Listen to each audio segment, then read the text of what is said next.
Bismillahirrahmanirrahim. Assalamualaikum warahmatullahi wabarakatuh. Tolong jangan di-skip saudaraku. Khawatir Anda melewatkan beberapa kalimat yang bisa jadi itu bermanfaat untuk Anda. Di video sebelumnya saya sudah berbagi cara meruqyah rumah dengan media air. Kali ini saya akan membahas sesuai dengan janji saya, yaitu lebih mudah lagi, yaitu namanya ruqyah emergency. Saya mengatakan ruqyah emergency karena di sini Anda bisa melakukan dalam keadaan apapun. Ya. Bahkan ketika Anda dalam keadaan tidak berwudu pun, ketika memang sudah emergency ya. Misal Anda ada di dapur, tiba-tiba Anda mengalami penampakan atau gangguan dari bangsa jin yang mengakibatkan misal salah satu saudara Anda histeris atau apapun. Karena tiap orang mengalami serangan atau gangguan dari jin itu berbeda-beda. Nah, apa yang harus Anda lakukan ketika dalam kondisi seperti ini? Inilah yang saya katakan ruqyah emergency. Jadi Anda dimanapun dalam keadaan apapun, Anda langsung melakukan ruqyah rumah. Tapi sebisa mungkin selama Anda masih bisa berwudu, silahkan berwudu. Tapi ketika Anda tidak dalam keadaan berwudu dan Anda merasa ini ada sesuatu di dalam rumah, Anda melihat anaknya, melihat penampakan, maka langsung Anda melakukan ruqyah rumah. Langkah-langkahnya bagaimana? Nah, Anda hanya cukup membacakan surah seperti video-video saya sebelumnya. Apa saja?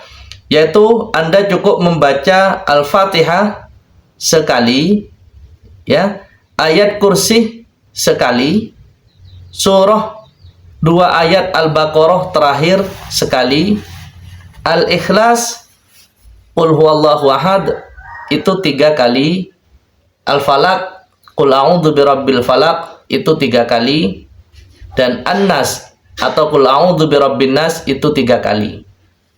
Anda baca diulangi sampai 3 kali di area-area ketika misal Anda mengalami suatu serangan jin, misal di dapur nih, maka Anda baca di situ sudah. Anda baca di situ, ya. Seketika itu Anda baca, setelah Anda baca misal sekali, baru Anda berjalan. Misal dari dapur ya, Anda langsung ke depan sambil membacakan ayat-ayat yang sudah kita ajarkan tadi. Nah, setelah itu ketika Anda sudah nyampe ke depan rumah, Anda balik lagi ke tempat semula. Nah, lebih mudah kan? Ruqyah yang dikatakan saya tadi adalah ruqyah emergency.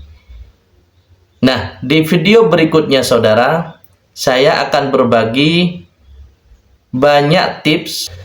Saudaraku, dalam video saya hanya akan fokus kepada satu topik supaya Anda nyaman ketika Anda memerlukan suatu materi tentang ruqyah. Jadi saya tidak akan membahas yang lainnya. Saudaraku, dalam video saya tiap memberikan tutorial, saya berusaha untuk fokus kepada topik. Jadi tidak melebar kemana-mana, supaya Anda nyaman. Tiap Anda membutuhkan sesuatu perihal ruqyah. Contoh, kenapa saya tidak membahas kenapa rumah harus diruqyah? Nah, saya akan buatkan tiap permasalahan itu satu permasalahan satu video, sehingga Anda nyaman. Dan yang saya sharingkan kepada Anda ini tidak hanya lewat saya membaca. Jadi saya membaca saya membaca di YouTube, di Google, terus saya presentasikan. Tidak, saudara. Jadi selain itu, ini sudah sesuai dengan pengalaman di lapangan. Saya sudah 20 tahun lebih meruqyah, berbagai macam masalah sudah saya tangani. Jadi boleh dikatakan ini saripatinya. Karena harapan saya siapapun yang melihat channel ini bisa meruqyah secara mandiri dengan mudah. Karena yang dibaca itu hampir semua umat Islam itu menghafalnya. Tetapi ini bukan kaleng-kaleng. Bacaan ini sudah teruji. Jadi saya sudah merangkum, menyimpulkan dari setiap saya itu menangani pasien, apa sebenarnya yang harus bisa dibaca.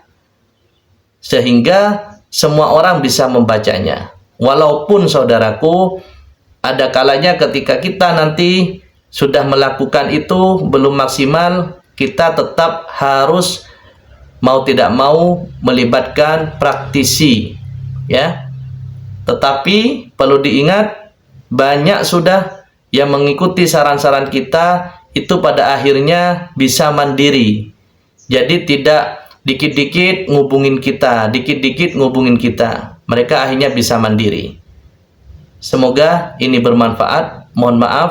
Assalamualaikum warahmatullahi wabarakatuh.